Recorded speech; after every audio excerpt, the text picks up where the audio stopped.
হোক যে ঘোষণা করা হলো, শিক্ষা উপদেষ্টা তখনও চুপ ছিল। সে তো আমাদের ছাত্রীদের পক্ষে তখন কোনো কথা বলেনি। সে রাত 2টা 3টা 4টা বাজে তখনও সে চুপ ছিল। আমাদের যে পরীক্ষা স্থগিত করা হয়েছে এটা আমরা কিনে উপদেষ্টার মাধ্যমে কেন জানবো? শিক্ষা উপদেষ্টা কেন চুপ ছিল? আমাদের জানানো হয়েছে যে লাশের সংখ্যা 19 থেকে 20 জন, কিন্তু আসলে তা না। ওই স্কুলের ওই কলেজের শিক্ষার্থীরা ঘোষণা দিয়েছে লাশের সংখ্যা 100 প্লাস এর ঊর্ধ্বে। কেন যদি বন্ধ করবেন? আমাদের দাবি লাশের সংখ্যা গুম করে যাবে না, নির্ভুল লাশের সংখ্যার হিসাব দিতে হবে, আহতদের হিসাব দিতে হবে। যেসব পরিবাররা ক্ষতিগ্রস্ত হয়েছে, আমাদের বাবা মা আমাদের অনেক স্বপ্ন নিয়ে স্কুল কলেজে পাঠায়, আমরা অনেক স্বপ্ন নিয়ে এখানে আসছি। তাদের যে ভবিষ্যৎ নষ্ট হয়েছে এই দায়বদ্ধতা তাদের দিতে হবে। যে বিমানটা বিধ্বস্ত হয়েছে ওইটা 1966 আর 76-এর মডেল। এত পুরনো একটা মডেল যেটা 2007-এ অন্যান্য কান্ট্রি বাতিল করছে, বাংলাদেশ কেন সেটা 2013-তে কিনবে? সেইটা দিয়ে এখানে যুদ্ধ প্রশিক্ষণ হবে, এই জবাব দিতে হবে। এখানে সরকারের যেমন ভুল আছে, প্রশাসনের ভুল আছে, শিক্ষা ব্যবস্থার ভুল আছে। শিক্ষা মন্ত্রীকেও শিক্ষা প্রতিষ্ঠানকেও জবাব দিতে হবে। আমাদের দাবি একটা।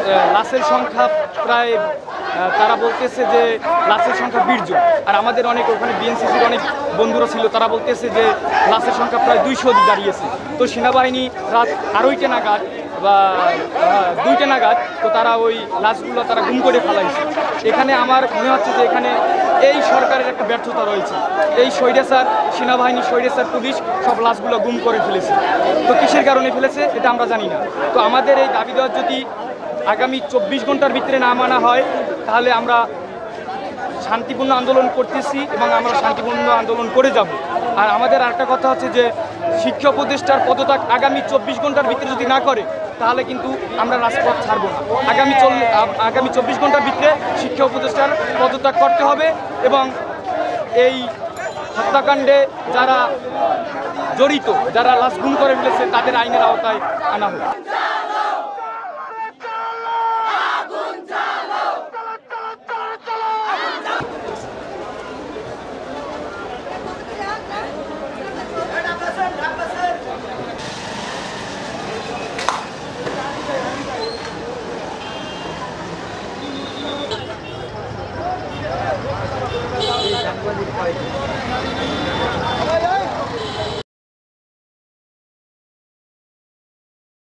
ওয়ালটন এখন দেশের সীমানা পেরিয়ে পৌঁছে গিয়েছে 50টিরও বেশি দেশে।